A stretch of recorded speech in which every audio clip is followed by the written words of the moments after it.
Okay. You might have heard that we record these meetings, and that is so that, your neighbors, if they were unable to attend, can still find the same information on NDOT's website. So thanks for joining us. My name is Amy Birch. I'm a traffic engineer and consultant that works with NDOT to facilitate the traffic calming program across the city. So we're here to talk about the traffic calming project on Hickory Woods Drive, so your neighborhood, and that's why you were received information about this meeting. And so we're going to talk about things like how the program works, what data we have on Hickory Woods and how it was selected. Then we'll talk about our toolbox of measures that we NDOT uses to slow down traffic on streets, on neighborhood streets. And then I have a concept to show you all, and then get your feedback on, and then we can talk about next steps. We have a pretty manageable group, small group, but if you can, just keep yourselves muted. But if you need to ask questions or anything, feel free to unmute and ask those. Or if you'd like to use the chat box, we have the chat box. I'll be monitoring that and answering questions as we go if that's easier for you. So I have some slides here we're going to go through, and then we'll get to the concept. But I thank you all for your time. So traffic calming. We're going to talk about some background information about what is traffic calming. The neighborhood street traffic calming program that Nashville has focuses on residential streets, and it's really about physical solutions or changes to the street to encourage slower speeds. So we're targeting speed reduction with this program. The 3 E's of traffic calming are education, and enforcement and engineering. But what this program focuses on is the engineering. How do we change the street, modify the street to encourage those slower speeds? And then this infographic is showing the correlation between vehicle speed and a pedestrian's chance of survival if hit by a vehicle that speed. And so we kind of really want to show this information to show how important it is for people to drive slowly on all streets, especially on residential streets. But on the left, it says that at 25 miles per hour, a pedestrian's chance of survival is 89% if hit by a vehicle going 25 miles per hour. And then at 35 miles per hour, their chance of survival goes down to 68%. And then at 45 miles per hour, chance of survival goes down to 35%. So there's really direct correlation between speed and severity of a crash. And the other thing about speed related to crashes is that a driver's ability to avoid a crash altogether really goes up if the speed is lower, because at a lower speed, a driver has a greater ability to slow down, avoid the crash altogether. Their cone of vision is wider. So we really want to focus on that information.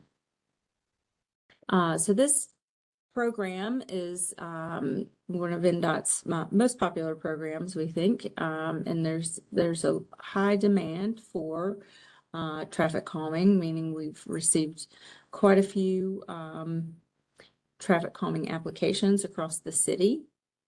As of last year, we had 480 neighborhood streets that had requested traffic calming.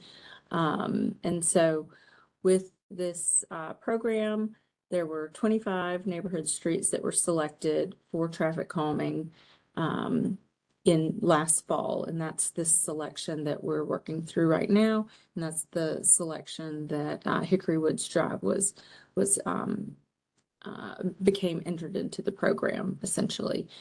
The map is just showing lines where streets have either requested traffic calming or in the program at some phase, or traffic calming has been installed on that street. So just to show you the kind of the locations where that's occurring. This is a live map that NDOT has and maintains on their website. So you can go and check on any street that's in the program, see what status it is. Outside of the traffic calming program, we do always like to plug the hub.Nashville.gov, which is a great resource that Metro government has to take in service requests for things that you may need or issues that you may be experiencing, like your trash didn't get picked up or street lights out, signs been knocked down, or storm drain is clogged and causing flooding. Those types of things are a great place to put that or make those requests, and is the hub.Nashville.gov, or call 311. There's also an app you can download onto your phone, and when you make these requests or enter issues into the hub, you get a number back, so you can kind of follow up on any issues that you may have. So back to the traffic calming program, though. You may be wondering, well, how does a street get selected for traffic calming if, out of that, 480 streets that had requested traffic calming, how do we pick 25, the top 25? And it's really a data-driven process, and it's based on 5 criteria that we look at. The vehicular speed being the primary criteria that we look at. It's worth 45% of the score, and we go out and measure the speed on the street, all the streets that have requested traffic calming, and compare that over the 25 mile per hour. That's kind of a target for residential streets. And then volume is also a component of the prioritization, and it's worth 25% of the score. We measure the daily volume on the streets. And we also look at trip destinations. Does the street nearby places where we would expect people to walk or bike to from the residential area, like schools, libraries, parks. We also look at whether there are non-driver accommodations on the street, such as sidewalks, or a lack of sidewalks, or if there are bikeways on the street, or transit routes on the street, or transit stops near the street. So that goes into this prioritization methodology. And so the non-driver accommodations is worth 15% of the score. And then vulnerable users and injuries and fatalities. We look back at 10 years worth of data to find out if there have been pedestrian or bicycle crashes and fatalities on the street, and that's worth 10% of the score. So it's out of 100 points, essentially. And those streets that score at the highest are the ones that are selected for traffic calming. So in your neighborhood, Hickory Woods Drive was requested for traffic calming, and we collected the data, like I was talking about, the speed and the volume data. So I just want to show you some of those points that we found. The 85th percentile speed was measured at 33 miles per hour, but the volume was 3,400 vehicles per day. So that's the two-way volume on the street over a 24-hour period. The street's pretty wide. It does have, so it's at 36 feet wide. It has some centerline striping, curb and gutter, and does have sidewalk on the, I guess it's the south side or the east side of the street. It's kind of an angled street, so we'll call it the south side of the street. And then this is a collector avenue street, meaning that it kind of serves adjacent neighborhoods and feeds to larger street like Murfreesboro Road, collects that traffic and gets it to Murfreesboro Road. Here's a map of the section of Hickory Woods that we are talking about here. And so it's from Murfreesboro Pike on the west side to Sunnyvale Drive to the east through the Hickory Woods neighborhood here. And this snapshot and map view is taken from NDOT's online tracker map for the traffic calming program.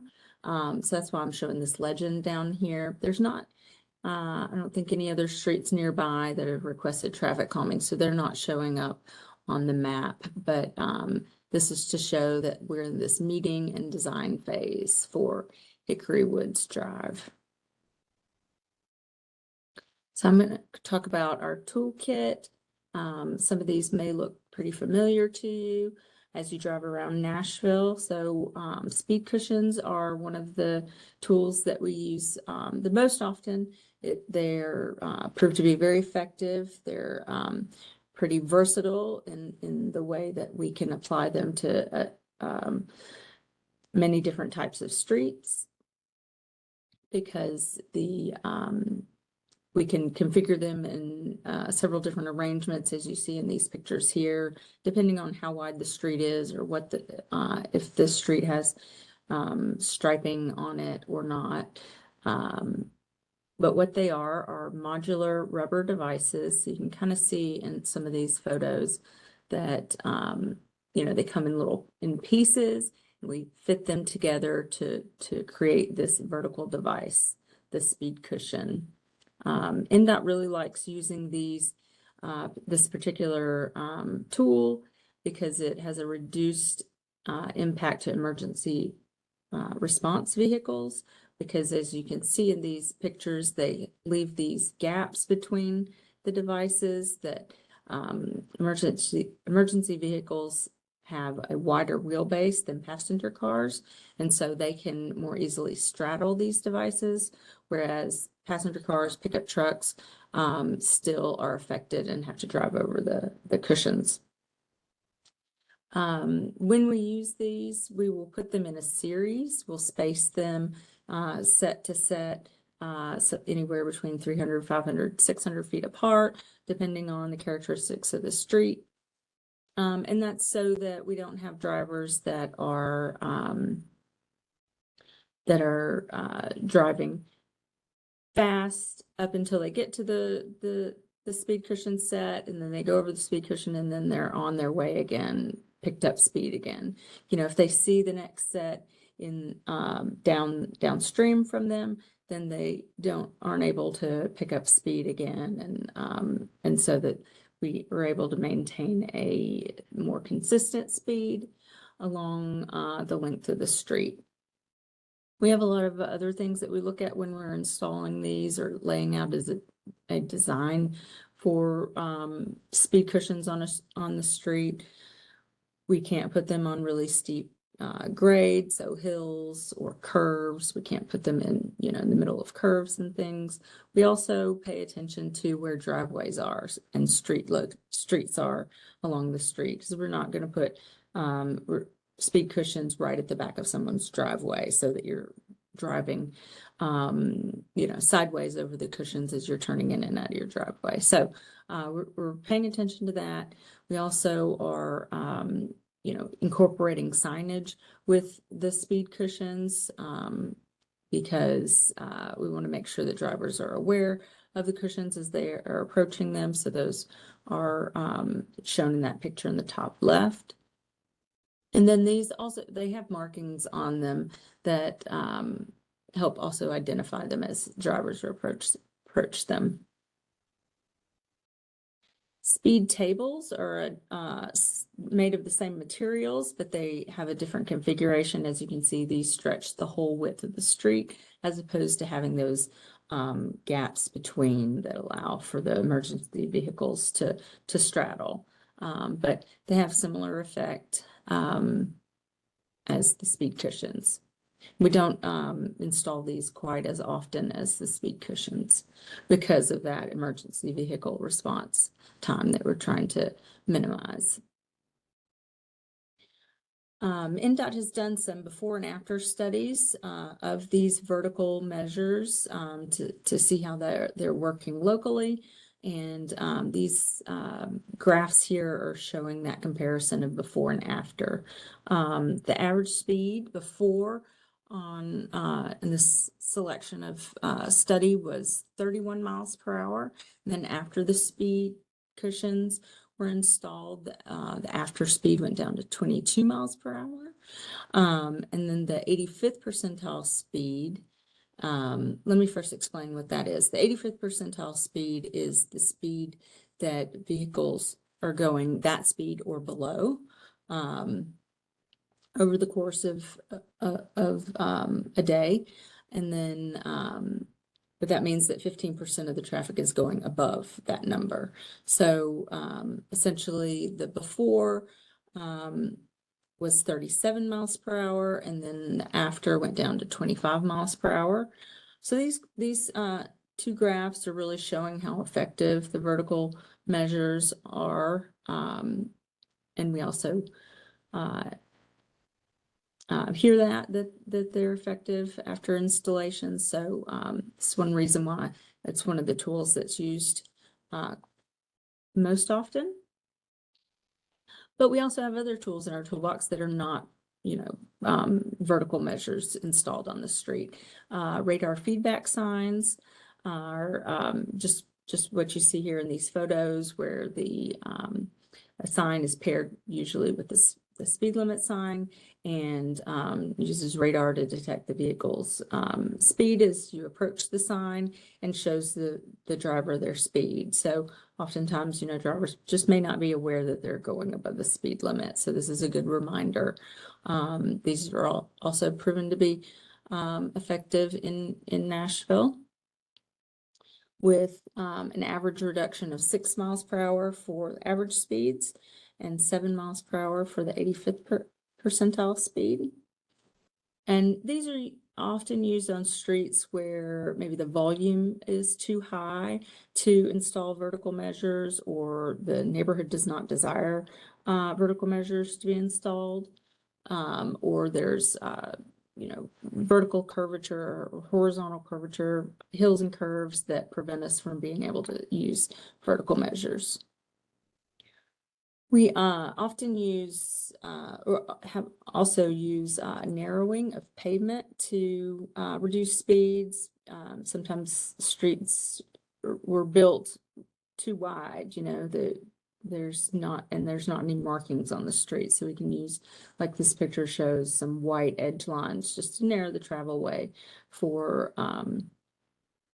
cars, and it kind of increases comfort for pedestrians, particularly on streets that don't have sidewalks like this picture.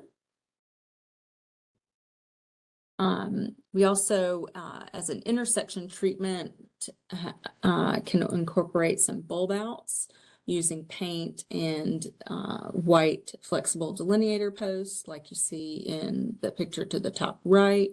And what this does is just narrows the intersection, reduces crossing distances for pedestrians, and tightens the turning radii for vehicles. So turning movements at intersections are taken slower. These are most often incorporated in more urban areas through this program.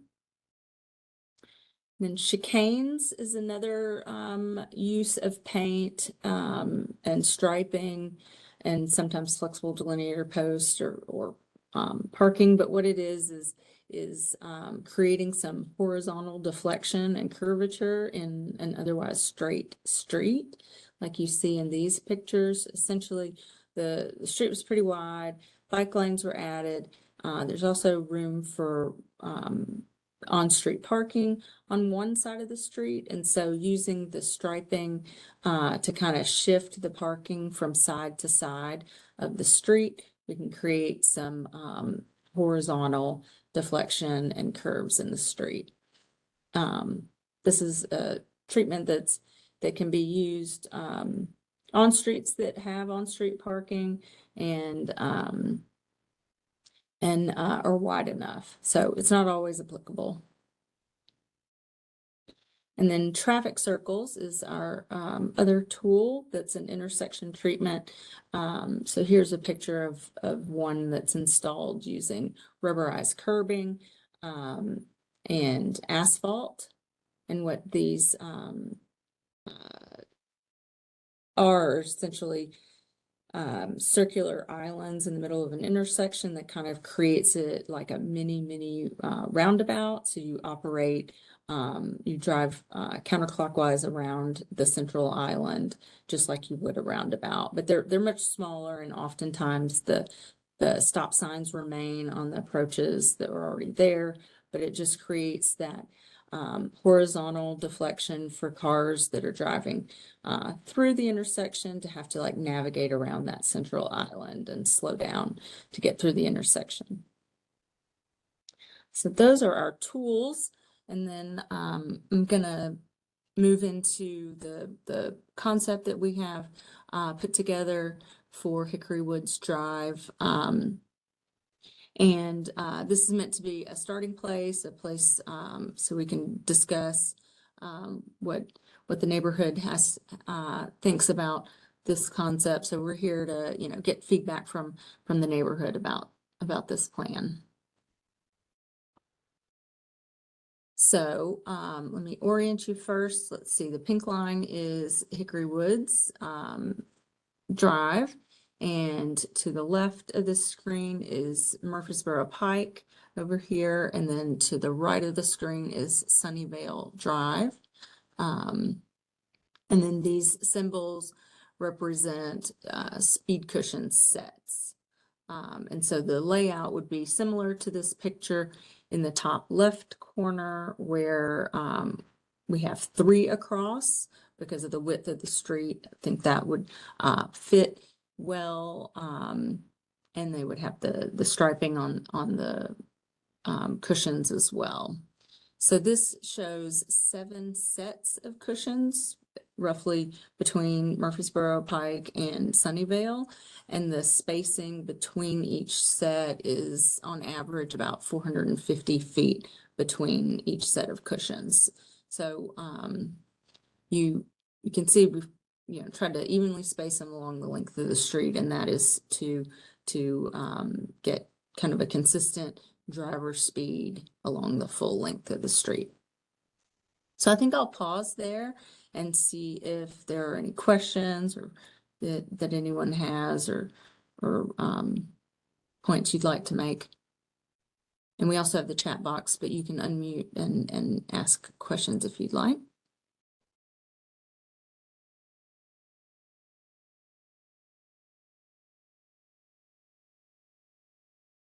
How you doing, Amy? Good, good. Not sure if you can see me, but my name is Myron Williams, and I would like to know. I'm for the street calming, but I'd like to know, will this cause a bottleneck of traffic also? No, we would not expect that. No, the volume of on this street, I'm not sure when you joined, but the volume of traffic on the street falls within the zone that we do use and treat with speed cushions and vertical devices. Okay, 'cause I know one of the major issues now, since they added the new subdivision to the right, all the way to the right, the issue now is, as you can see, Murfreesboro Road on to Hickory Woods. Right now, there's so much volume, especially 5 o'clock, 5:30 time of the day, after work, after school, that is literally hard for us to get out of the subdivision. And the only reason I asked about the bottleneck is because, and again, I'm for the street calming. It was only a question because now the traffic already backs up because we can't get out because of the busy traffic on Murfreesboro Road. And there's no type of there's no traffic lights or signal. anything at that. And at some point, maybe, I know it's another conversation. We need. I'll have to maybe address the number of accidents that are at that intersection on Murfreesboro Road and Hickory Woods, because there are lots of accidents every single week to the left on Murfreesboro Road and Hickory Woods. I'm just curious about the backflow because it already backs up now. Yeah, and I mean, that's not going to change, what's happening on, at the intersection of Murfreesboro Pike and Hickory Woods, because, you know, that traffic is backing up because they're having to wait to turn out onto Murfreesboro Pike. But I don't think the speed cushions are going to have any effect on that. Okay. It, you know, unless people choose not to drive down the street, you know, if they had a different way to take Maxwell or something instead. Okay. All right. I appreciate it. Thank you. Mm-hmm. My name is Gregory Jordan. Can you hear me? Yes, I can, Gregory. Thank you. Okay, listen, I've been here for 20 years out here. And I know what Myron is talking about, the bottleneck in the traffic. You know, unfortunately, sometimes you just have to go around to Laverne Couchfield. But my concern was the speed.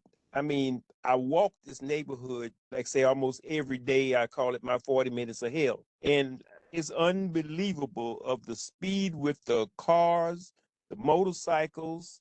I can sit at home and look at out my window, and it is like a racetrack out there, which I'm glad this is finally coming to happen. But I thought that was the main concern, is just to cut down on the speed out here. It is it's the Daytona 500, I'm telling you. So Yeah, and you know, that was part of the reason why this street was selected, yeah, the need for traffic calming. okay. So I think this plan will certainly help reduce speeds. That, you know, these tools that we use are very effective, and I think that will help. Yeah, I think it's gonna be one thing at a time. You know, we get the speed bumps first and maybe a traffic light second, unfortunately, because like he said, it's so a whole new community is back there now. They said 500 houses, and which it's a lot of traffic. Mm-hmm. And it's a lot of kids out here walking around. So we also want to be mindful of that. Absolutely. So it sounds, I'm not hearing any, you know,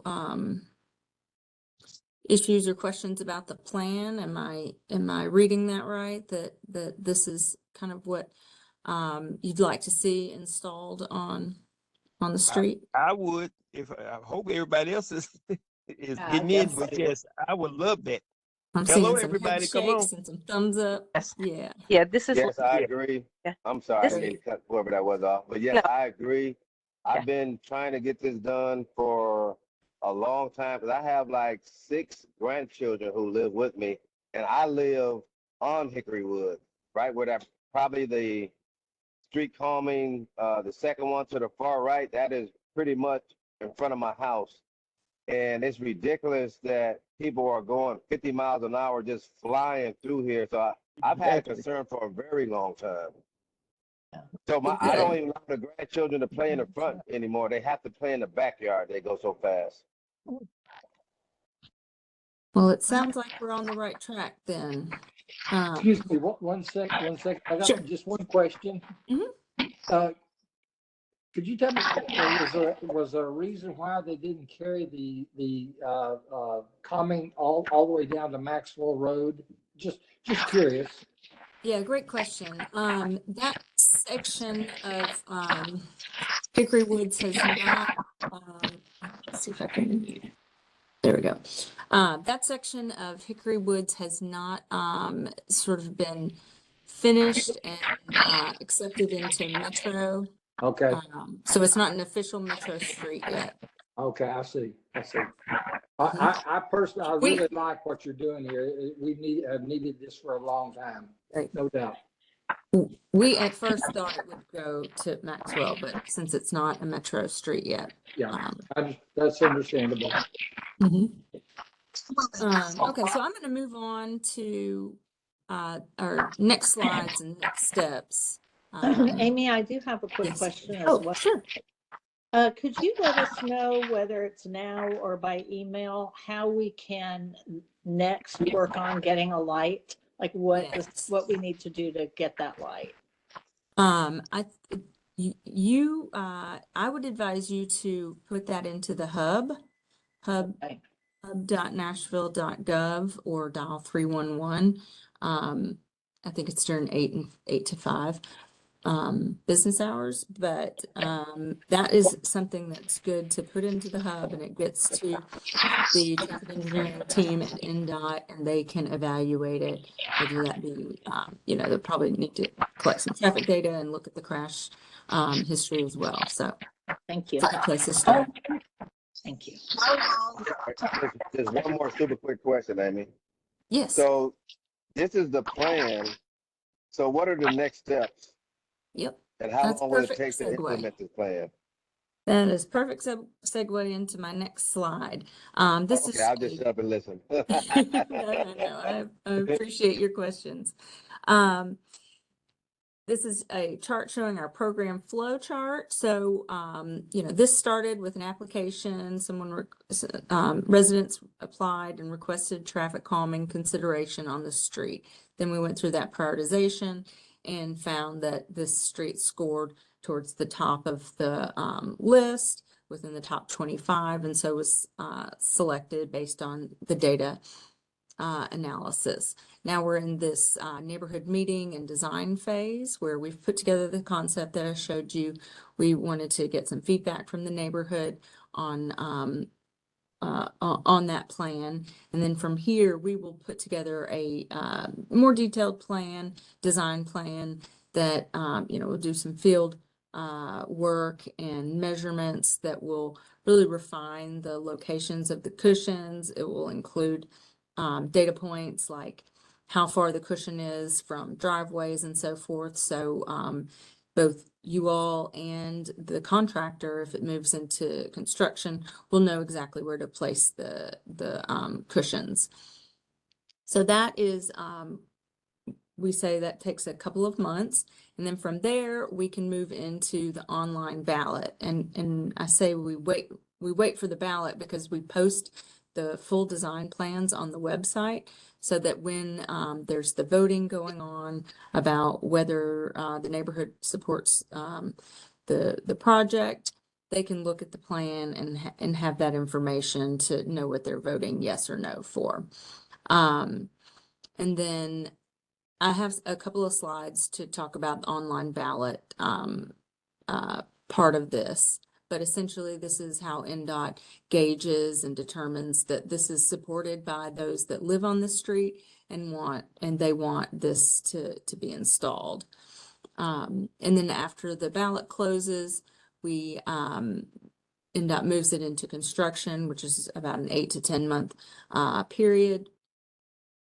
And that's because we don't necessarily order the materials for the street until we know that it's been supported by the neighborhood and moving forward. Now, we do have this second neighborhood meeting if needed. Sometimes when we present a concept at this meeting, it needs some refinement. Perhaps the neighborhood and the folks that attend the meeting aren't really happy with it, or we didn't get a good turnout for the meeting, and there may be a need to have a second meeting. And we would do that after the design is completed, so we can show any changes to the plan from the concept to the design if needed. We call this an optional meeting because if we feel like we got a good handle on what's desired by the neighborhood and the plan look good and there's not really a lot of changes to be made, we want to just keep the project moving along and keep it pushing forward without delaying and scheduling a second meeting, going through that part as well. But we're open to a second meeting. That is not a problem, but in the sake of, name of trying to move the project along, we can skip that if it's not needed. So let me talk about the ballot and how this works. So like I said, NDOT program requires residents to vote on the project. And so if 66% of the respondents vote yes, then the project moves forward. So it's 66% of those that participate in the vote, not 66% of the property owners on the street. We would love for 100% of the people that own property on the street to vote, But that hasn't proven to be the case. And so it's based on those that respond. So what we do is we send postcards similar to those that were sent out for this meeting. And it gives some information about the project. And it has a QR code and a website link that you can use to access the online ballot. And each property owner that gets this card has a unique code that'll be printed on the bottom right hand of the postcard, and that allows us to make sure that we don't have duplicate votes, that skews the results. It's a 6-week window that the ballot is open for voting, and that closing date is posted at the top of the card. So when you get that in the mail, when the ballot closes, and so then when you can start looking for those results and answers about how it went. But respondents have an ability to vote yes or no for the project. And it's, like I said, it's online, but there is a phone number on these postcards that you can reach someone at NDOT if someone has trouble, voting online for any reason. They can get some assistance with that. And we want you, when you get your postcard, to vote right away so you don't forget or it doesn't get lost. And then tell your neighbors about it, to tell them to look for their postcard so that they can also vote on the project. And so you may be asking who's eligible to vote. It's property owners, residential property owners on the street, or churches and schools. They get 1 vote. So it's 1 vote per property. We do often get, 2 votes per house because people both want to vote, but it's 1 vote per property. And it's only those properties that abut the affected right of way. So, you frontage on the street, or if your house is on the corner and it has an address on say Wildgrove or something, and but you still have some property on Hickory Woods, those are eligible to vote. Vacant properties are not eligible to vote. Businesses, properties that are, commercial, are not eligible to vote. And I think that's it. So there's some weird shaped parcels here that are highlighted. Those are vacant and not residential property, so those wouldn't actually get votes, but otherwise it's all the households that have all the residential properties along the street. So according to Timmons property, there's 500 houses in this subdivision. Right. So you talking about everyone, like all of the 500 is gonna get a card? No, it's No? actually no. It's just those properties that have some frontage or side yard or that abut the street. So it's just the Oh, ones along the length of the street between oh, Sunnyvale and Murfreesboro. okay. You talking about the front side of the street? That's just it on the Yeah, we're from just talking Murfreesboro. about Hickory Woods Drive. Oh, those are the only ones who will have to vote? That's correct. Oh, okay. But Uh, what I'm saying is everybody use Hickory Woods Drive. they do. So That's that doesn't account for any, we want them to know about the project for sure. Right. But we've right now that's the policy of the program is it's just Oh, people that just the live on, properties on the street.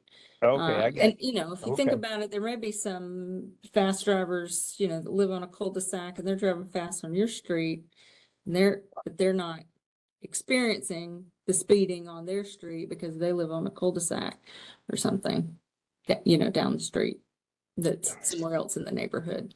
So Okay. we want people to have the opportunity to vote that are most affected by the speeding and are also most affected by the installation of the speed cushions or vertical devices on the street. If I might say one thing, Yes. I know it's a policy I don't really understand because I live on Wild Grove Drive and I have to get out onto Hickory Woods and people are going Yeah. 50 or 60 miles an hour down there. And I tell you, it's been a number of times I almost got hit because somebody was going so fast. So I don't understand that policy exactly because we're all affected by this. Yeah. If you're trying to get on Hickory Woods. So, Absolutely. We certainly recognize it's not a perfect policy. And understand your sentiment of that you use the street and are affected by it. Wow. And so, you know, like I said, the ballot, if 66% of those that vote vote in favor, then the project moves forward. And I do want to say if it doesn't, you know, if the vote doesn't go in favor of the project, we're not, you know, done with it. We will come up with another plan that uses measures that are not vertical devices like speed cushions. We would incorporate, you know, signage, marking, something else on the street that doesn't include the vertical measure. So the vote is specifically about the speed cushions. So these Yeah. cards, the ballot cards, they go out to the physical home address. The ballots go to, sorry, I scrolled. The And the ballots go to the only reason I property. asked that, okay, only reason I asked that, Amy, because I do know even along this Hickory Woods Drive that I live on, there are several households that are renters. I'm just curious where the ballot actually going. The ballot goes to the property owner's address that is on Metro's parcel data. Okay. So if the property owner lives in Oklahoma, that's where the postcard goes Okay, to. gotcha. And that's Okay, thank you.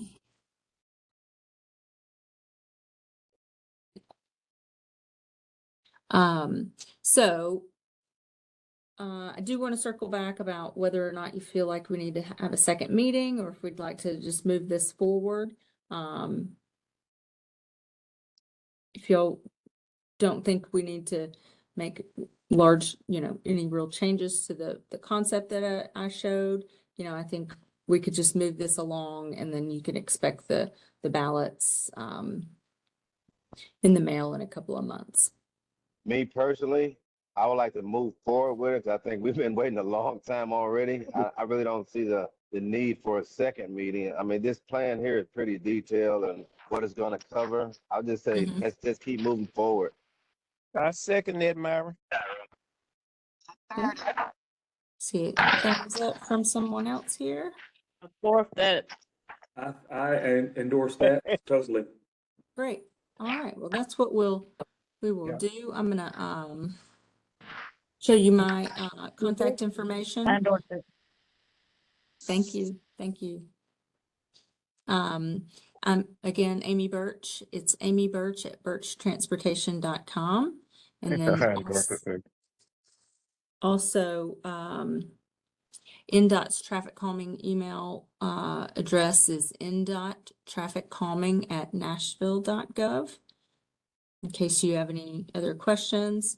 And then I want to show this last slide, which is a QR code to NDOT's traffic calming website, but it's also, you can reach it at TrafficCalming.Nashville.gov. But this is where you can find a lot of information about the program manual. We post the ballot results after that closing date happens. We'll tally those results in the next week and post those there. And we don't post individual results. It's just the, you know, the summary if it was, you know, 70% in favor of the project and that it passed. That's all we're posting, not individual votes. And then we also have our tracker map, so you can kind of follow along on any street that you're interested in, or want to, maybe you live on a adjacent street and you're at this meeting and you're interested in maybe traffic calming on your street. You can go and see if it's been applied for, or access the application when NDOT has the application window open. Just lots of information. All of our design plans are posted there. So when you get your ballot postcard and you go to vote on the ballot, there's a link at the top that will take you to the plan, so you can review the plan before voting and so forth. So lots of good information on this website.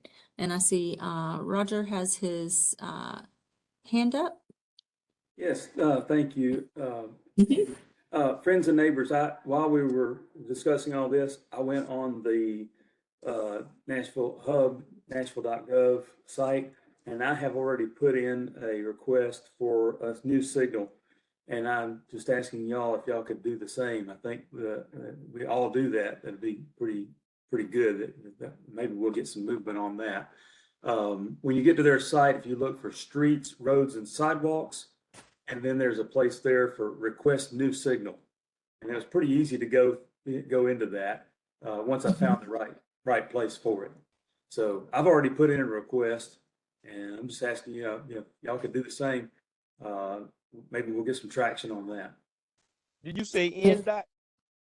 It's at hub.Nashville.gov. Okay. And then you look for streets, roads, and sidewalks. And then under that, there's a place for request new signal. Okay, Roger, and did you put in the request for Murfreesboro Road and Hickory Woods Drive? Did. Yes, I did. That's what we needed at. Okay, thank you. Exactly. That's where we need it. I go out there every day, going to work and coming home. And yeah, it's needed big time. Yes. Thank you. Even I leave my house before 6 o'clock, usually 6 o'clock in the morning to go to work. And it's awful getting out at that intersection at that time of the day. So, and I know if I wait later, it's even worse. So, yeah, it's very much needed. Amy, is when we go to the NDOT TrafficCalming.Nashville.gov to look and see where we are in the process for Hickory Woods, is it pretty easy to navigate and find our project on there? So where you would find information on your project would be in the map, and it's pretty easy. You know, it's you click on the one there. There's like several buttons on the website, but one of them is a map. And it's then you can just kind of zoom in and navigate to your street and click on it, and it will change colors based on where it is in the program. So when the ballot is open and has been sent, it'll change colors, and then after the ballot closes and it's in the construction queue, it'll have a different color code to it. And you can also click on it and it'll show things like a description there about where it is. And but you can also reach out to me if you have questions about that. And then the plans, all of the plans are located together, so we sort them basically like most recent at the top to oldest at the bottom. So when your street has its ballot open, we will post that plan then, and so it will be towards the top. You'll be able to click on it and see it there. Thank you. You're welcome. All right. Well, I appreciate everyone participating and joining this meeting and giving your feedback. And so what our next steps are, again, is just to put together the more detailed design plan and get that posted on the website, and then send the ballot mailers out. And Karen, I know I was coordinating with you as far as scheduling the meeting. So what we usually do, we'll let you know when the ballots are being mailed, so you can be on the lookout for them and let your neighbors know as well.